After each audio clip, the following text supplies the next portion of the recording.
Oh, we are live. Good morning, Savannah. Welcome to Savannah Community Headlines Live. We've got a great lineup today of headlines you need to hear of what's happening in Savannah. So good morning. Let's go around the room. We're going to do this a little bit differently today. We've got, the co-hosts. We've got Catalina, say hey, and Carmel. Good morning. Good morning. Good morning. And we've got Gail Baldwin. Good morning. Yeah. And Ashley and Michael Siegel. And they're going to be talking about SCORE and Savannah Tech. And Gail's going to be talking about his article that Rick just ran in the Savannah Morning News. So good morning. Good morning, everybody. Good morning. Good morning. Good morning. Yay. So Carmel, why don't you get us started on community headlines? What's happening? Okay, well, one thing that is happening, we're hearing all of this horrible news about the pandemic, and it's starting to just wear on our nerves, I think. But we have some good news about it as well. And the pandemic has brought a surge in demand for fresh produce in Savannah, and that fresh produce is being supplied by Farm Truck 912, and that's that farm truck is provided by the Forsyth Farmers Market, but it's also funded by a REACH grant award awarded by the CDC to the YMCA of Coastal Georgia in partnership with Healthy Savannah. So a great partnership there, and it is running during the pandemic, and it is serving areas where people might not be able to get out and go to a store or, get on public, or they don't want to get on public transportation to go out and that sort of thing. And it's just a win-win situation. So it's bridging the gap to make sure those who are food insecure have fresh produce at home, and they sell to the general public. Anybody can go. They go in areas all over the city, and they cut prices in half for those with SNAP benefits. So, I mean, what more could you ask for? That's a great story, don't you think? Carmel, how can people find where it's going to be? Well, the farm truck, you can go to the Forsyth Farmers Market online, and it shows you a map of where the farm truck goes to, or it shows you the locations where it goes to. And these are all over Chatham County, and I think there's 14 stops total. There might be 13 right now. One might be closed down because of COVID. Or you can reach out. We've got a link that we'll share, and it'll take you right there. And you can go to, it's Forsyth Farmers Market, on social media. You can check it out there or online. So it's really, really important. This pandemic has caused so much stress for so many people. It's so important to eat healthy, continue, being healthy, doing healthy things. And there's a lot of ways to do it. And this new REACH grant is making it possible to stay healthy, especially during this crazy time. So yeah, thank you. Catalina, what do you have? Well, I have sort of something that's our civic duty. As Americans, the one thing that we have that is, I think everyone should do, and it's probably the most important thing we can do is as citizens, and that is vote. And election day is coming up. Our election day, as most people know, was rescheduled from May 19th. It's coming up again on June 9th. And, we've had early in-person voting this entire time, but you can also vote by absentee ballot, which I think they're now calling vote by mail, but it's just an absentee ballot. And that you can actually request a ballot up until June 5th. And, just everybody make sure you get out there and vote. Get your sticker. It's very important. June 9th.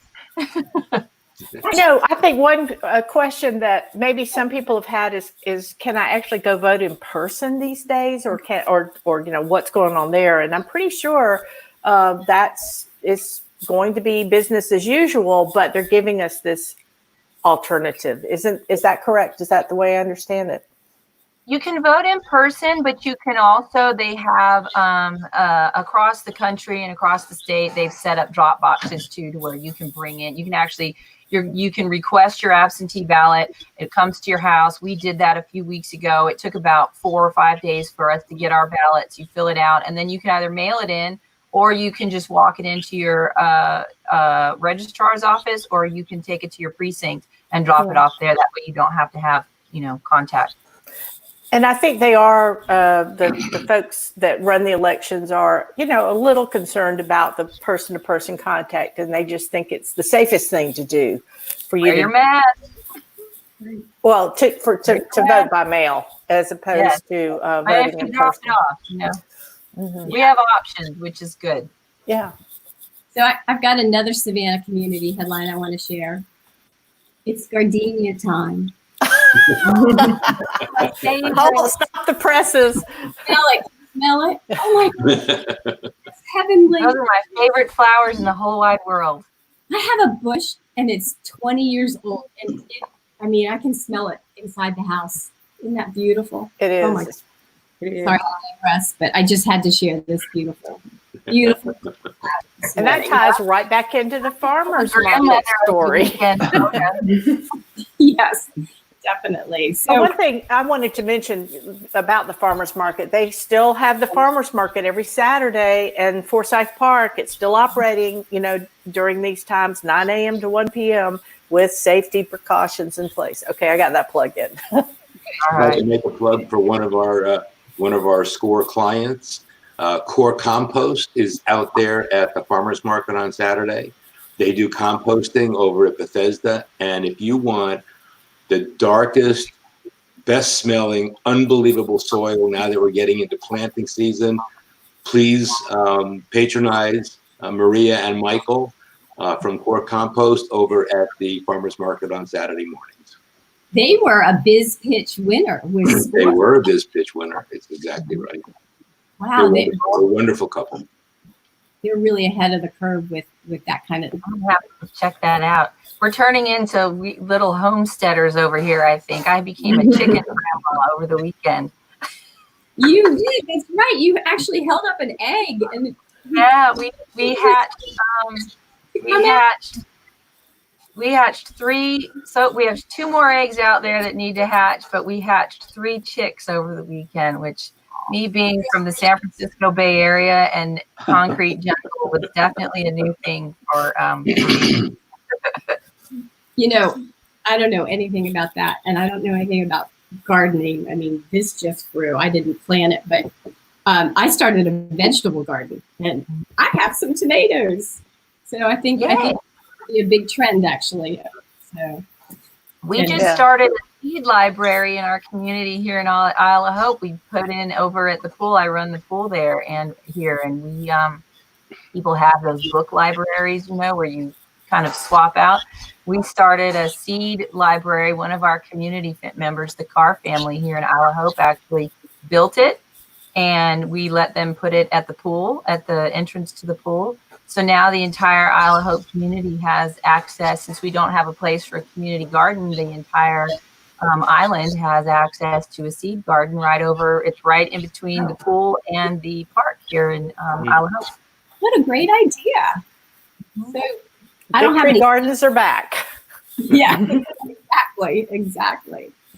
So over the weekend, there was a really wonderful article by my friend Gail Baldwin talking about what happened when he got polio years ago. And I'd love for you to share your story. It was so moving, Gail. And it was also so full of hope too. And that's why I really wanted you to share your story. So welcome. Yes, basically, I'm 72 years old, and in 1949, I was diagnosed with polio when I was about 20 months old. And this sort of has been resonating with me as I've watched the whole thing with the coronavirus and COVID-19. And honestly, there's almost described as a bit of outrage that those of us who are in our 70s or thereabouts had to live with the epidemic of polio when we were kids. And now we're supposedly the people who are at greatest risk of getting COVID-19 as we're trying to enjoy what I've called our twilight years. And so that's what kind of got this thing started. And I started thinking about the effects that the polio had on me over the years. And I was way more lucky than hundreds and thousands of other kids at the time because I was not in an iron lung, I was not paralyzed, but it did leave lingering effects on me physically that I still feel today. And so I just felt like maybe this was something I could share that might be of interest to at least a few people. I thought primarily my friends or people that I've known over the years. But it seems to have touched a bit of a chord. I've really gotten a lot of response to it since it ran. It's been shared since then in a variety of places. But that's really the background on the whole thing. It just born out of a bit of frustration and feeling maybe this transition from decades was the story worth talking about. Yeah, at the end of the article, I loved how you said you had recovered and you had an opportunity to go riding on a horse, and it took a very brave mother to say, "Go on." I mean, So the context for that was that polio had left me with curvature of the spine or scoliosis, and the summer that I was 9 years old, I had 2 operations on my back to straighten my back with what was experimental surgery at the time. And I actually wore a plaster cast that went from my neck all the way down my back to my hips and wore that for 9 months. Wow. And after I got out of that cast, then you can imagine one of our friends invited me to go horseback riding. And so my parents had been with me through all of that. And of course, in my mom's mind, all she had was images of me falling off that horse and undoing all right. of the previous surgeries and so on.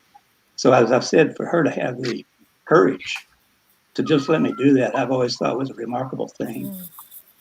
It is remarkable, and it reminds us that we're at a stage that eventually we'll all start venturing out from this pandemic when it's safe. But taking that first step is going to be really scary. It's really scary. I mean, I live in a county now where we've only had 2 people diagnosed with the virus itself and no deaths. But people are still antsy here. And even though most of the businesses are open, people are still wearing masks and social and distancing. Good. So there's a real awareness and real concern, I think, on the part of people getting back out. And that's. Do you know how you caught polio? Can they treat? No, it was a disease. It was spread much like the coronavirus. It was spread by people breathing on you or contact from some surfaces that somebody had touched. And as I had mentioned in our conversation, at the time, my parents had a farm in a rural area in Missouri. It was near 10 miles from the closest town, which only had a population of about 500 people. And there was nobody else in the town or in my family got the disease. And Mom and Dad said that I was sick. You know, they initially thought it was just a cold or something.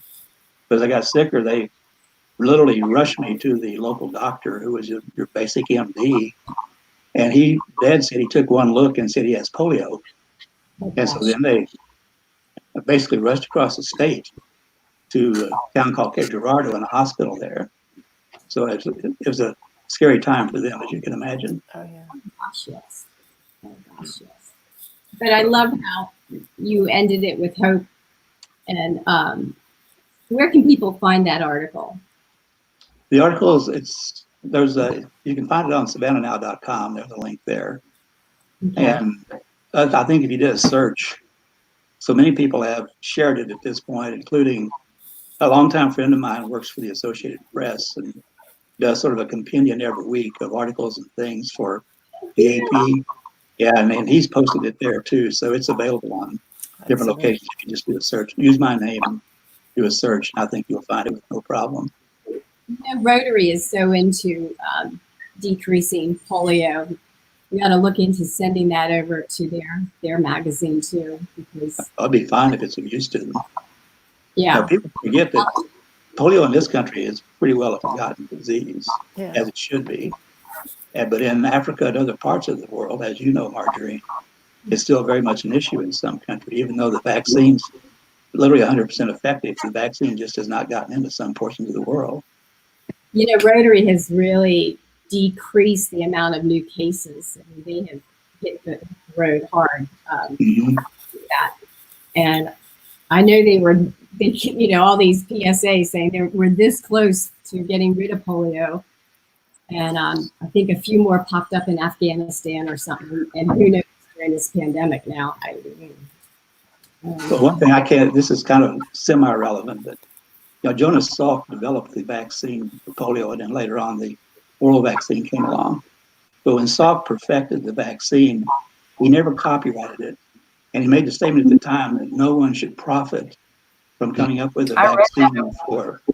And as I think about all the people working on vaccines for the COVID-19, I don't think there's a chance in hell that Johnson & Johnson and these other firms are going to bypass a profit to make sure that the world is taken care of. To me, that's a significant change in the thought process, and not for the better. Yeah, I love the rotary, the 4-way test.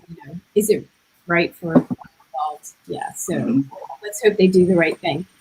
Send that out to the universe. They're going to do the right thing. So I hope that happens. It will. Let's put those vibes out there. So, Gail, thank you. Thank you so much for sharing that. And we'll be tracking that wonderful column that you did. And I think we can post it below this broadcast so people can click on it. That would be great. You're the technical guru, so hashtag. So thank you.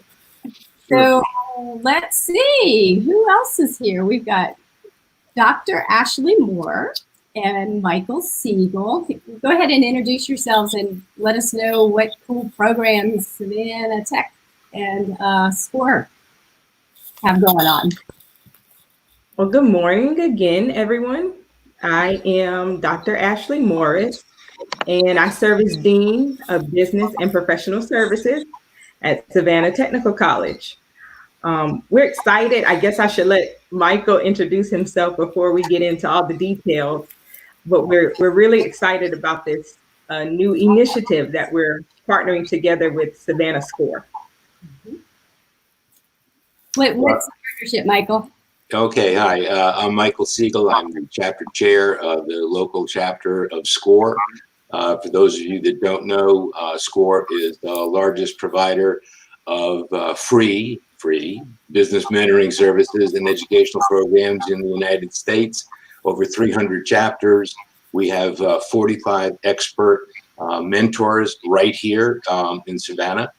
We were named the 2019 Mid-Market Chapter of the Year, which really shows you what an amazing team of people we have that are ready, willing, and able to help the small business community get through this very, very difficult time and get all the help that they need to try to make it through. And I don't know, Ashley, do you want to talk about the partnership? Yeah, that was a perfect segue. As a part of making it through this difficult time, we have some free webinars. So that's the key word between what Michael and I are saying, free education, free webinar workshops for our business community. So we are trying to help local small businesses make it through this, challenging time, this pandemic. And, everybody is having to pivot and change and adjust.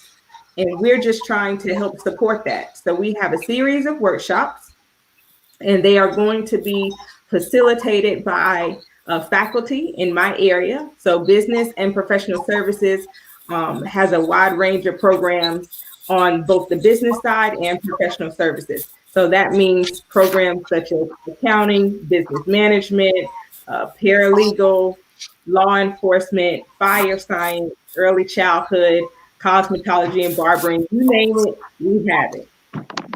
So our faculty, who of course are experts in their fields, in their respective fields, are going to join together with the experts from SCORE, and we're going to offer a series of workshops. Awesome. And I think that's going to give you go ahead. No, what's the first one coming up? So the first one coming up is the Pivot Workshop. This is growing and launching your business now, right? So in these times, it's not just a normal workshop of growing and launching the business. It's how to do it now during these challenging times. So that is going to be this Friday, May 22nd.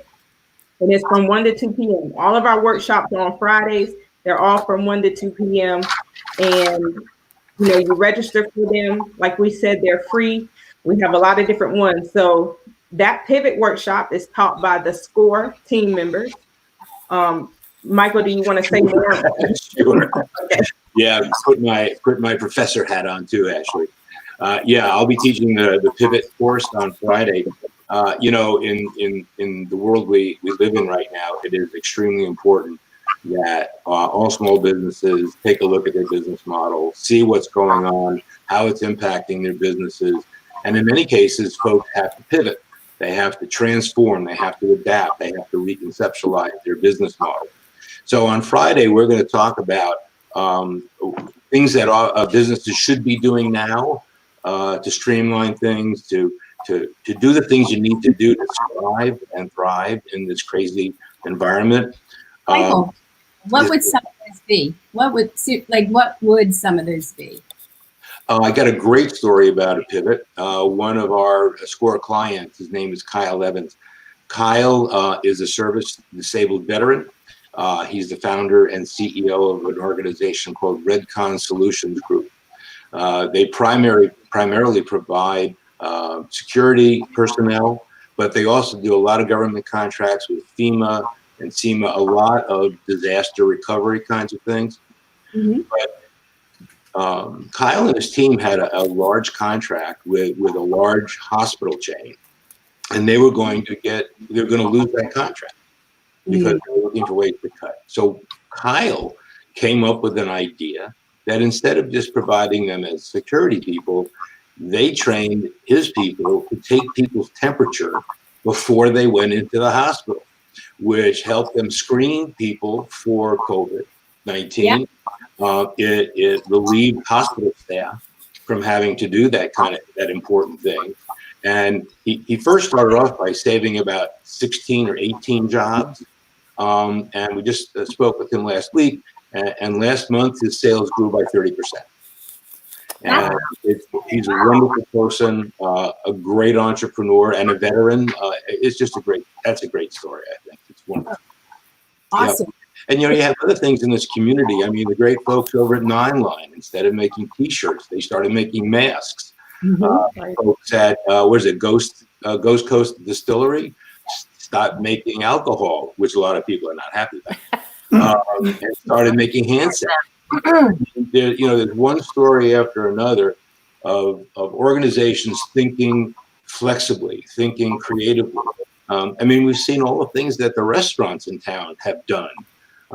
Some successfully, some are still really struggling, but just redefining how they deliver their food to people and keep their clientele. There's some great stories. So the worst thing a small business can do now is nothing. Right. You got to do something. And a lot of our clients seem discouraged, but we really try to encourage them to have hope. You got to have hope, and you got to try to think through a way that you can get through this and come out the other side successful. Gosh, and it's so nice to know that they can pick up the phone or go to the website and call you and get somebody to talk one-on-one. Yeah, it's all free. You can go to savannah.score.org and click on Find a Mentor. And you can also click on Attend a workshop. And the series that Ashley's referring to, our Business Survival e-learning series, is on there as well as the Savannah Tech website also. So savannah.score.org. Click a couple of buttons and you'll get access to all the resources that you need. I know there's so many things that you guys. Oh, sorry. Go ahead, Ashley. No. I was just going to piggyback on what Michael was saying, that it is also included on the Savannah Tech website. And I do want to give you just a short overview of the other workshops that we're going to be offering. The first one is the Pivot Workshop. The second one is eConnect. And this one is really interesting because it's looking at virtual business operations And, customer engagement. So how do you continue to engage with your customers during this time if you're having to move to completely virtual business operations? So we're looking at things like cyber hygiene, the changes and the challenges that, the business community is going to have to overcome. How do you communicate differently? What does that look like? How do you use social media to your advantage during this time? And then looking at the whole idea of e-commerce. So that's really an interesting one. And I think it's going to be very interesting. It is going to be taught by our department head of cybersecurity and cyber and related programs. So that is Mr. Scott Scheidt from this area. So the next one is managing from the heart, building teams in crisis. That is my baby. So that's basically a leadership workshop looking at how we lead during this time. How do we support those who work in our organization, and how do we make sure that they are taken care of, not just taking care of the business of the organization, but also making sure to pay attention to, what's going on with them and making sure that we lead them most effectively.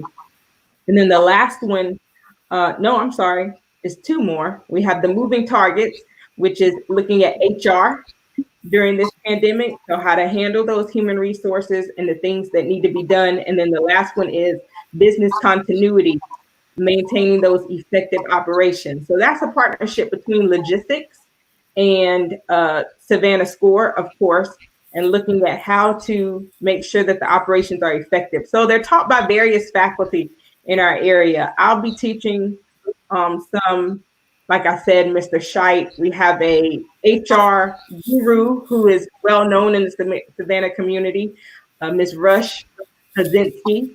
She's going to be teaching one, and I think it's going to be overall beneficial, not just to the business community, but to everybody. Of course, at Savannah Tech, we have many programs that people who are not necessarily in business can sign up for. We have almost 150 programs available in various areas. We have our aviation technology, business and professional services, industrial technology, and health science, along with adult ed. So, all of us will be online during this summer. Ashley, will they stream it live, or do you have to sign up and you go into a live webinar? I mean, you'll be going in. So when you sign up, as far as I know, so this may change, but when you sign up, you'll be going into the webinar area. Okay. Yeah.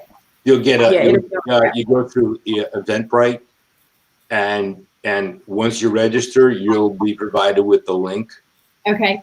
To go to the webinar at the time the webinar started. And like Ashley said, most of them are, I guess all of them are from 1 p.m. to 2 p.m. on Friday afternoon. So yes, Ashley's correct. That's how it works. Wow, and it's all free. So thank you for. Yeah. I'd like to say one more thing. We're just so excited about the partnership with Savannah Tech. We actually started this about 6 months ago. So this series of 5 webinars is a continuation of this fabulous blend between incredible faculty and facilities of Savannah Tech and the business expertise of our team of business mentors at SCORE. We're going to continue to offer webinars down the road. So, keep an eye out, and there'll be many, many, many more webinars available to help our business community. Yeah, I love SCORE. I know a lot of people know that, but SCORE helped mentor my father's company back in the 1989. I mean, it's been a long time, and I've always been part of SCORE ever since I started my company 25 years ago.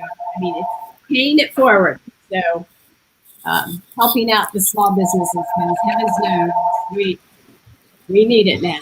So anyhow. Right. So thank you guys. Thank you for sharing all that information, and we'll put the link below so people can go right to it. And if there's any other headlines, guys, that we want to go over before we sign off? I think we're good. I think we're good. Just remember to get out there and vote. Yep. Awesome. Sign up for the score and read Gail's column. So Sign up for the thank you for watching Savannah Community Headlines Live, May 18th, right in the middle of this pandemic. Oh my goodness. Be safe out there. Be well. And we'll see you all next time. Bye-bye. Take care. Bye. Have a good day. Bye.